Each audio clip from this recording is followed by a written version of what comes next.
My name is Genaro Cortez.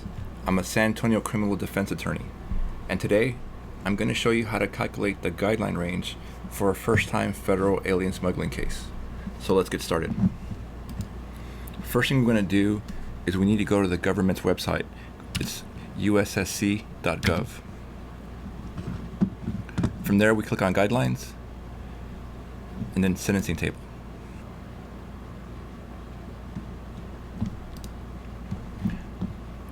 Now the first thing we need to do is figure out what this sentencing table is telling us. So it's got two important parts. The first part is called the offense level, and it's on the vertical axis of the grid, and it has numbers that range from 1 to 43. Every federal crime has an offense number assigned to it. The more serious the crime, the higher the offense level. On the top grid is something called the criminal history category, and it's got 6 categories that range from 1 to 6. Criminal history category 1 is usually for people that have a clean record or very low criminal history. In contrast, category 6 is for people that have a serious rap sheet. They've had multiple convictions, they've been in prison. And the key takeaway from this grid is 2 things. The higher the offense level, the higher the jail time. The more serious your criminal history, the higher your jail time. Now, to figure out what your guideline range is, you have to do 2 things. You have to calculate your offense level, and then you also have to count your criminal history score. Where these 2 points meet is your guideline range. For example, let's say your offense level is 22, and your criminal history category 3.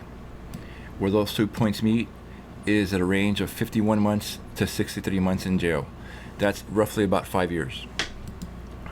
Now, let's talk about one more thing. These guideline ranges have zones that range from A to D. And let's figure out what those zones are. To do that, we go back to the government's website. But at the end we do \Z. And this is a technical explanation of what those zones are, and I'm going to tell you what they are in plain English. Okay. Start with Zone A. Zone A is offense levels between 1 and 8, and the criminal history category between 1 and 6. And as you get closer to the 6, the ranges get smaller. If you're in a federal criminal case and you're going to be sentenced, you want to be in Zone A. That gives the judges the most options. They can do 3 things. They can send you to jail, they can give you home detention, probation, or in some cases a fine only. So you want to be in Zone A. On the other hand, Zone D is the worst zone to be in. Here's why. The guidelines, if you're in that zone, not require, but recommend that the judge give you jail time, and only jail time. Now, in between are zones B and C. These are hybrids, and the judge has some options either to send you to prison, or he can do a mixed or split sentence where he does home confinement followed by probation. So these are the zones, B and C. And you can see the definitions at ussc.gov/Z. Now that we know how the table works, let's figure out what the guidelines are for human smuggling. So to do that, we go back to the Commission's website, click on Guidelines. We're going to go to the full manual, and then we're going to go to Offense Conduct, Chapter 2. For alien smuggling cases, it's Part L, and that's the guideline that deals with human smuggling. And specifically, we're looking at 2L 1.1.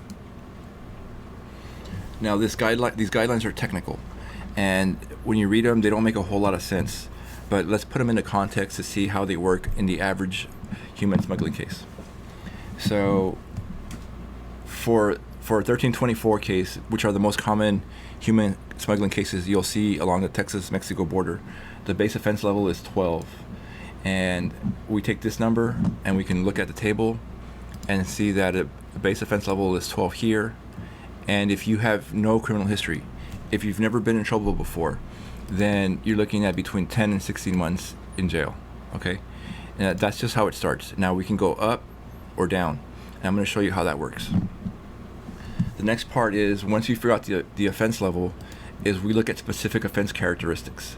Every federal crime has a provision like this, specific offense characteristics. And that's just a fancy way of saying good and bad facts for each crime. And as we scroll down, there's a lot of different ways that you can get points added to your offense level coming down this way, and as a result, it'll lead to a higher jail term. So let's figure out the most common enhancements that I see, the most common offense characteristics that I see along the Texas-Mexico border. Now, the ones that I'm not going to talk about because they're not as common are where people die. For example, there's a rollover crash, there's a high-speed chase and a rollover crash and people die, or likewise they're hurt, or if they're sexually assaulted. It happens, but not as often as the ones that I'm going to talk about. So let me focus on the three facts that I think are the most common in human smuggling cases. The first one is the number of people, the number of aliens smuggled. If you have between 1 and 5 people, then you'll be at an offense level 12, 10 to 16 months. That's a run-of-the-mill, plain Jane human smuggling case. But if it goes between 6 and 24 people, then that'll add 3 points. So you go to 12, and then you add 3 points. 1, 2, 3. So now you're at a 15, and your guideline range is 18 to 24 months in jail. These are pretty common enhancements. So you'll see these when a person has a car loaded with a lot of people inside, or there's a conspiracy and 2 or more cars are driving in tandem. They're driving together, and together the number of people in the car is between 6 and 24. There's also a third way that you see these.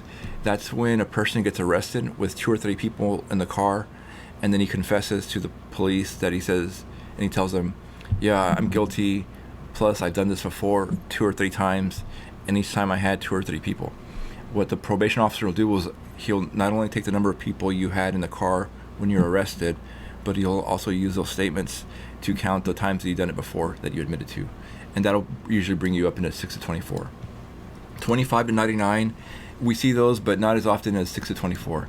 25 to 99 are usually conspiracy cases, huge cases where people are being held in stash houses or motels along the border.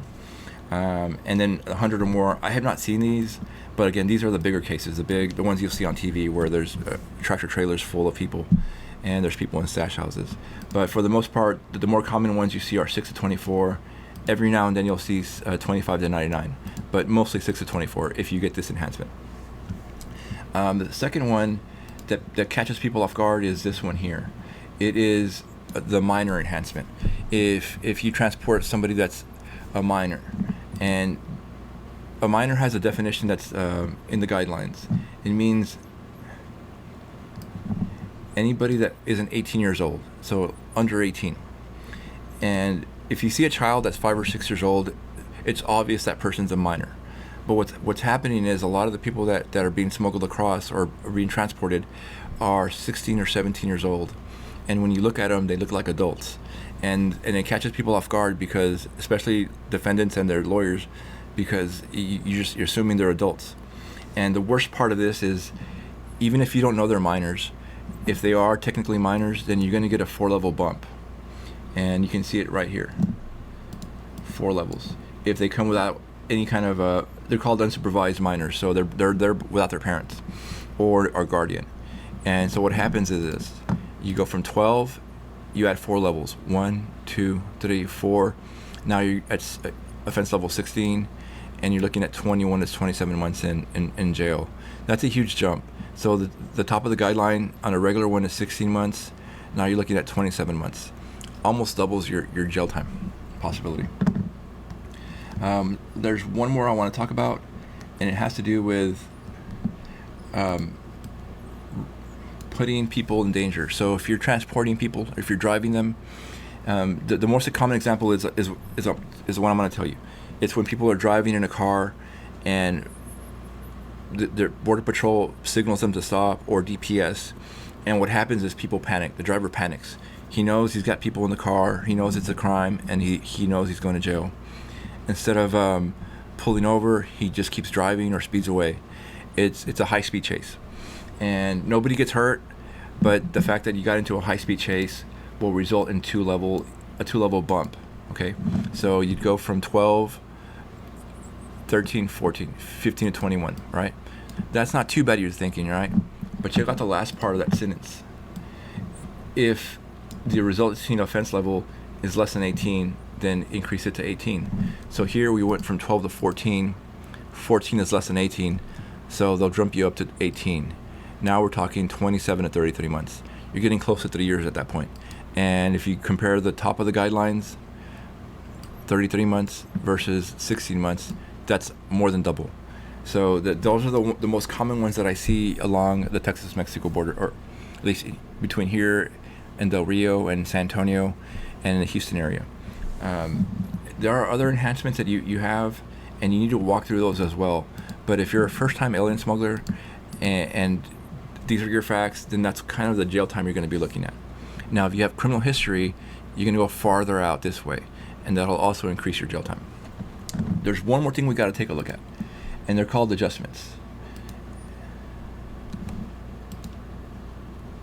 So before we were looking at Chapter 2 offense conduct, those were the specific offense characteristics. They're the unique facts that apply to each crime. Adjustments are a little different. These are adjustments that apply in every crime. So if it's a drug case, a gun case, or a human smuggling case, these adjustments will come into play. And the ones that I want to talk about are Parts B and Parts E. So let's go through each one of them. Part B is the aggravating role adjustment. That's the more common one that you see in human smuggling cases. This happens when it's your deal. You're running the show, you're connected with the people, and you're organizing it. And so what you do is you ask friends to help you out. Hey, I'm going to drive down to the border, pick up some people. I'm going to split the profits with you. I just need you to come with me and keep an eye on the cell phone for GPS coordinates. If that's your situation, you can get between a 2 and a 4 level increase. So it'll jump you from 12 potentially up to 16. And these are unfortunately pretty common. And the way that the government connects you with them is through your text messages and your cell phone calls. They'll show who's running the show. There's also mitigating role adjustment. These would be the good facts. So if you played such a small role in the case, you may be eligible for between a 2 to 4 level drop. So theoretically, it can drop you from a 12 all the way to an 8, right, into Zone A. Unfortunately, the federal judges where I practice don't regularly hand those out. They're really hard to get. But it's an option you have, and you can ask for it, right? It doesn't hurt to ask. Now let's go back one level. Let's see. The other one is acceptance of responsibility. This happens in every case where a person pleads guilty in federal court. And this acceptance of responsibility explains why so many people plead guilty. If you're at offense level 12, right, that's where we started, and it's a plain Jane human smuggling case, then, and you have no criminal history, you're looking at a 12 criminal history category 1. If you plead guilty, it'll drop you 2 levels, 11, 10, and now you're looking at 6 to 12 months in jail, right? So that's where it helps. Also, let's say you got the other one where you're at a 12 and there was a minor involved, it'll drop you down. You get the 4 levels up to 16. You're 21, 27 months. But if you plead guilty, Part B says you may be eligible for that extra point. So 1, 2, 3. Now you're down to 12 to 18. So pleading guilty, there's a benefit. What happens is it drops your offense level by 2 or 3 points, and as a result, it'll drop your guideline range by several levels. The bottom line is it leads to a lower jail term. And now, what the decision on whether to plead guilty or fight the case, it's an individual decision. Every person needs to make that choice. But these are the guidelines that'll help you, give you an idea of context. Now, there's one more thing we're going to talk about, and that's what's called the 18 USC 3553A factors. Okay, and this is another way to get the sentence lowered. So in federal court, the judge does 2 or 3 things during sentencing. First thing he has to do is calculate the guideline range. He's got to make sure that your guideline range is correctly calculated. Second, he lets the parties, the defendant and the government, talk about what the sentence they should get. And then third, he considers these factors to see if the guideline range is too high or too low. And this is where you can get really creative and you have room to operate. You can go through these different factors and ask the judge to push you down from the guideline range that you have. And one of the really cool ones is the first one. And this is the nature and circumstances of the offense and the history and characteristics of the defendant. In plain English, that lets you humanize the client and it lets you put the crime into context. Okay, you could tell the judge, hey, Mr. Jones, he smuggled people and he did the crime, but he's also a person. He's also lived a really good life, and these are the positive things he's done in the community. This is important because in majority of these human smuggling cases, the fight isn't on guilt and innocence. It's on how much jail time a person should do. And what you're wanting to do if you're in that situation, and if you are guilty, is you're going to want to fight to get up as close to the offense level as possible, to get the lowest offense level possible, and you're going to want to try to push your case up into the better zones that give the judge the most options. Now, I hope this information is helpful. If you have any questions about your case, feel free to call or email me. Thank you.